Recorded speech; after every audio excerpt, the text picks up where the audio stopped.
एक तरफ से चुड़ैल आ रही है, दूसरी तरफ से दानव आ रहा है। दरअसल में ये दोनों एक दूसरे को मारने वाले हैं और गांव वालों की नजर से देखा जाए तो मोटू पतलू इन दोनों को मारने वाले हैं। कुछ दिनों पहले चुड़ैल गांव में लोगों का खाना लूटने आई थी, लेकिन वहीं दूसरी तरफ एक दानव भी इसी गांव से खाना लूटने आया था। अचानक दोनों एक दूसरे के आमने सामने आ गए। चुड़ैल को लगा इसे जरूर गांव वालों ने बुलाया है मुझे रोकने के लिए। वहीं दूसरी तरफ दानव भी यही सोच रहा था। इसके बाद चुड़ैल ने दानव से कहा, ये गांव मेरा है, तू यहाँ से दफा हो। इसके बाद दानव ने चुड़ैल से कहा, देख बुढ़िया, ये गांव छोड़ और चुपचाप यहाँ से निकल ले। ये सब सुनकर चुड़ैल को बहुत गुस्सा आया, लेकिन तभी वहाँ एक तांत्रिक आ गया, जिसे देखकर चुड़ैल और दानव वहाँ से चले गए। गांव वालों ने तांत्रिक बाबा को धन्यवाद दिया।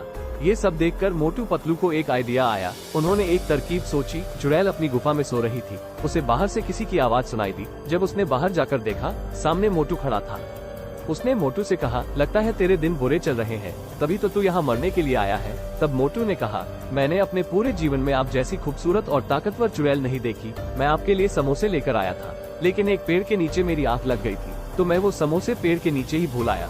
अगर आप उन्हें खाएंगी तो मेरे लिए बहुत बड़ी बात होगी। ये सब सुनकर चुड़ैल खुश हुई और समोसे खाने चली गई। दूसरी तरफ पतलू ने दानव को भी समोसे खाने के लिए भेज दिया था। जैसे ही चुड़ैल समोसे खाने गई, तभी वहाँ वो दानव भी आ गया। चुड़ैल को दानव पर बहुत गुस्सा आया। उसने दानव से कहा, उस दिन तू बच गया था, लेकिन आज तू मरेगा। ये सुनकर दानव को भी बहुत गुस्सा आया। दोनों में लड़ाई शुरू हो गई। लड़ते हुए दोनों काफी कमजोर हो चुके थे। तभी वहाँ वो तांत्रिक आया। उसने उन दोनों को बोतल में कैद कर दिया।